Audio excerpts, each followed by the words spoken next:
വാപ്പാടെ ഉമ്മാടെ കടമ യുക്സിനഹു ഇസ്മഹു ഇദാ വലദ, അവൻ ജനിച്ചാൽ മാന്യമായ ഒരു പേരവനിട്ട് കൊടുക്കണം.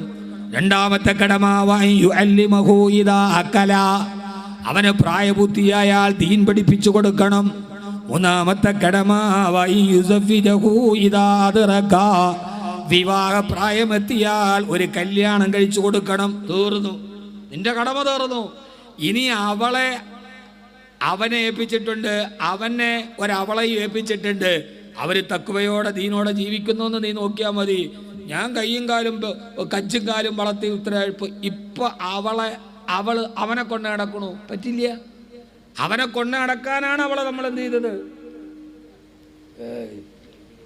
പുറകേക്കണ ഉപ്പാപ്പമാർക്കൊന്നും തീരെ പിടിക്കണില്ല. ഈ ഭാഗം അത്ര ശരിയല്ല.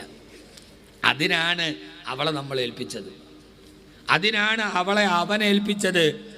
അവരോടുള്ള മാതാപിതാക്കളോടുള്ള കടമകൾ ചെയ്യുക എന്നുള്ളതാണ്. അങ്ങോട്ട് നമ്മൾ എത്തി നോക്കരുത്.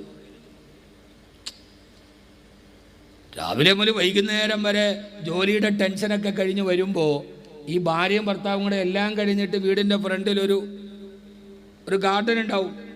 കുട്ടികളൊക്കെ ഉറങ്ങി, രാവിലെ സമയമൊന്നുമില്ല. ഇന്നലൊക്കെ പിന്നെ ഹാരി സബുഹൻ തവീര, പാഞ്ഞോടണതിൻ്റെ ഇടയിൽ സമയമില്ല. വൈകുന്നേരം ഭാര്യയും ഭർത്താവും മോനും മരുമോളും കൂടെ ആ പുല്ലിൻ്റെ അടുത്ത് പോയി ഒരിച്ചിരി നേരം, ഒരു ഊട്ടിയില്ലെങ്കിൽ ഒരു മിനി ഊട്ടി ഇവിടെ ഉണ്ടാക്കാമെന്ന് വിചാരിച്ച് അവരിച്ചിരി വർത്താനം പറയുമ്പോൾ ജനലിൻ്റെ കഷ്ടം മാറ്റിയിട്ട് ഉമ്മ ഈ മയിലിൻ്റെ കുറ്റിയിൽ ഓന്ത് തലകെട്ടവർ ഇങ്ങനെ നോക്കും. കൊള്ളാലോ, എന്നോട് വർത്താനം പറയും.